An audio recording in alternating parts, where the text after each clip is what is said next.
BJP অপশক্তিৰ বিৰুদ্ধে জয় BJP অপশক্তিৰ বিৰুদ্ধে জয় অসমীয়াৰ জয় জয় কিৰণজীয়াৰ জয়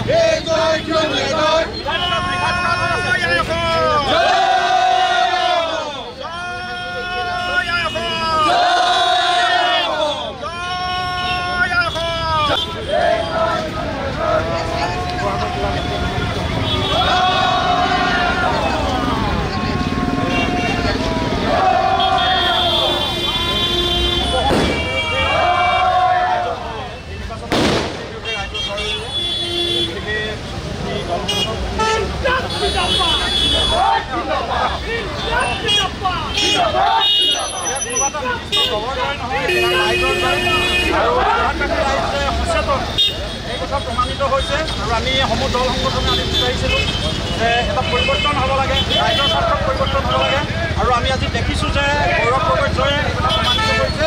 গতিকে আমি আনন্দ পাইছোঁ, তেখেতক শুভেচ্ছা জনাইছোঁ। গতিকে আমি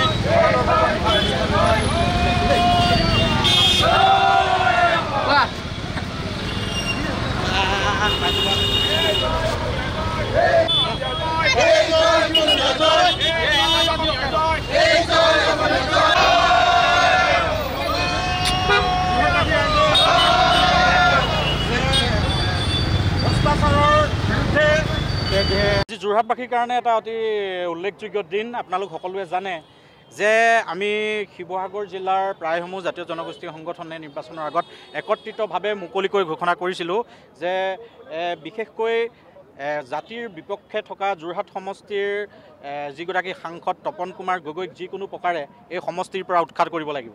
আৰু এটা অতি উল্লেখনীয় বিষয় যে আমি সেই সময়তে কৈছিলোঁ যে নাগৰিকত্ব সংশোধনী আইন নিৰ্বাচনী ইছ্যু হ'ব পাৰে আৰু সেই সময়ত আমি স্পষ্টকৈ কৈছিলোঁ যে নাগৰিকত্ব সংশোধনী আইনৰ বিৰোধিতা কিন্তু তপন গগৈয়ে কৰা নাছিলে আৰু তাৰ উচিত প্ৰত্যুত্তৰ যোৰহাটবাসী ৰাইজে অসমৰ উজনি অসমৰ খিলঞ্জীয়া ৰাইজে তপন গগৈ ডাঙৰীয়াক দিছে।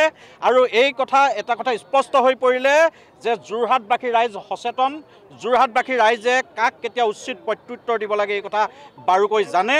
গতিকে অনাগত সময়ত নিশ্চিতভাৱে প্ৰতিজন ৰাজনৈতিক নেতাই এই কথাটো উপলব্ধি কৰাটো ভাল যে জাতীয়তাবাদক নস্যাৎ কৰি ৰাইজৰ যি আৱেগ অনুভূতিক নস্যাৎ কৰি ৰাজনীতিত যে কোনো টিকি থাকিব নোৱাৰে সেই কথা প্ৰমাণিত হৈছে। আৰু আমি যিহেতু অসমৰ বিভিন্ন জাতীয় জনগোষ্ঠী সংগঠনে মুকলিকৈ আমি তপন গগৈৰ বিৰোধিতা কৰিছিলোঁ, আজি তপন গগৈয়ে হৰাৰ কাৰণে আমি আনন্দ উল্লাস কৰি আছোঁ আৰু শিৱসাগৰবাসী ৰাইজক মিঠাই খুৱাই আমি এই বিজয় উৎসৱ পালন কৰিছোঁ। আজি প্ৰথম প্ৰমাণ হ'ল যে ভাৰত মাতা কি জয় নহয়, এতিয়া জয়া অসম হ'ব অসমত। এইকাৰণে হ'ব, আগতে ভাৰত মাতা কি জয় বুলি অসমত হুলস্থুল কৰিছিলে, এতিয়া জয়া অসম হ'ব। এইটো কাৰণে যিজন অসমীয়া স্বাভিমান লগতে খিলঞ্জীয়া মানুহৰ অধিকাৰ কাৰণে আজি আমি অৰাজনৈতিক সংগঠন হিচাপে তেওঁ খিলঞ্জীয়া মানুহৰ ওপৰত মাত মতাৰ কাৰণে তেওঁক আমি সমৰ্থন জনাইছিলোঁ। খিলঞ্জীয়া অসমীয়া জাতিটোক স্বাভিমানৰ ৰক্ষা কৰিব পাৰে। আজি দেখিছে আপোনালোকে, এইটো জল পট প্ৰমাণ হ'ল যে বৰষুণ দৰে তেওঁক ভোট দিলে আজি গৌৰৱ গগৈ। বৰষুণ দৰে ভোট দি আজি যোৰহাট লোকসভা সমষ্টিৰ পৰা জিকাই পঠিয়ালে আৰু এইটোৱে কয় যে তেওঁ অসমীয়া জাতিটোৰ কাৰণে মাত মতাৰ কাৰণে আজি বৰষুণ দৰে ৰাইজে ভোট দিলে, যোৰহাট লোকসভা সমষ্টিৰ ৰাইজে ভোট দিলে। সেইকাৰণে আমি যোৰহাট লোকসভা সমষ্টিৰ সকলো ৰাইজকে ধন্যবাদ জনাইছোঁ।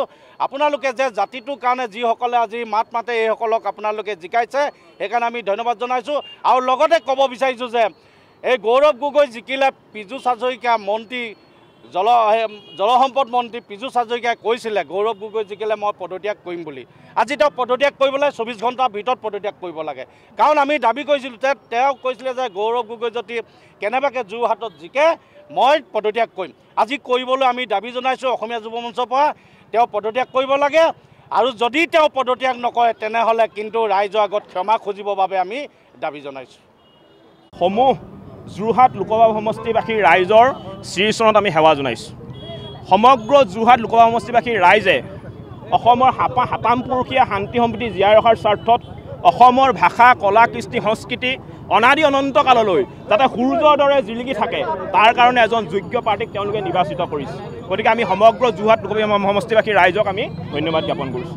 ইয়াৰ লগতে আমি আৰু এটা কথা ক'ব বিচাৰিছোঁ যে আমি আগতেও কৈছিলোঁ শিৱসাগৰ জিলা আমি কেইবাটাও জাতীয় জনগোষ্ঠীয় দল সংগঠনে আমি আগতেও এই কথা কৈছিলোঁ যে এইবাৰ নিৰ্বাচনত তপন গগৈ টা বাই বাই হ'ব আৰু সেইটো ইতিমধ্যে আপোনালোকে দেখা পালে আজিৰ তাৰিখৰ পৰা অসমৰ ৰাজনৈতিক প্ৰেক্ষাপটত তপন গগৈ টা বাই বাই বিজেপি পতন হ'ল আৰু গৌৰৱ গগৈ জয় হ'ল আৰু এই মুহূৰ্তত আমি আৰু এটা কথা ক'ব বিচাৰিছোঁ যে প্ৰতিটো নিৰ্বাচনত অসমৰ মুখ্যমন্ত্ৰী মহোদয়ে যেতিয়াই নিৰ্বাচন আহে তেতিয়াই তেওঁ বদৰুদ্দিন আজমলৰ কথা কয় অসমৰ ৰাইজক বদৰুদ্দিন আজমলৰ ভয় দেখুৱাই তেওঁ কয় যে যদি এবাৰ যদি বিজেপিক ভোট নিদিয়ে বদৰুদ্দিন আজমল অসমৰ মুখ্যমন্ত্ৰী হ'ব আৰু যিহেতু আজিৰ এবাৰ নিৰ্বাচনত বদৰুদ্দিন আজমলে বৃহৎ সংখ্যক ভোটৰ ব্যৱধানত তেওঁ পৰাজয় হৈছে গতিকে সেইকাৰণে বিজেপি নেতা কৰ্মীসকলে মোৰ এটা আহ্বান আজিৰ তাৰিখৰ পৰা আপোনালোকে অন্য এজন প্ৰাৰ্থী আপোনালোকে চিলেক্ট কৰিবৰ কাৰণে আপোনালোকে এতিয়াৰ পৰা কাম আৰম্ভ কৰক যিহেতু বদৰুদ্দিন আজমল হাৰিলে এতিয়াতো তেওঁলোকেতো ২৬ৰ নিৰ্বাচনত এজন বিচাৰিব লাগিব সেইটো কাৰণে আমি কৈছোঁ যে চুকুৰালি ইতিমধ্যে খালী হৈ আছে চুকুৰালি হাৰিছে গতিকে চুকুৰালিকে তেওঁলোকে অনাগত ২৬ৰ নিৰ্বাচনৰ কাৰণে তেওঁলোকে এতিয়াৰ পৰা সাজু কৰক আৰু তেতিয়াহ'লে তেওঁলোকে হয়তো নিৰ্বাচনত নামিব পাৰিব আৰু সেয়াই ক'লোঁ পুনৰবাৰ মই সমূহ যোৰহাট লোকসভা সমষ্টিবাসী ৰাইজৰ শ্ৰীচৰণত আমি সেৱা জনাইছোঁ আমি ধন্যবাদ জ্ঞাপন কৰিছোঁ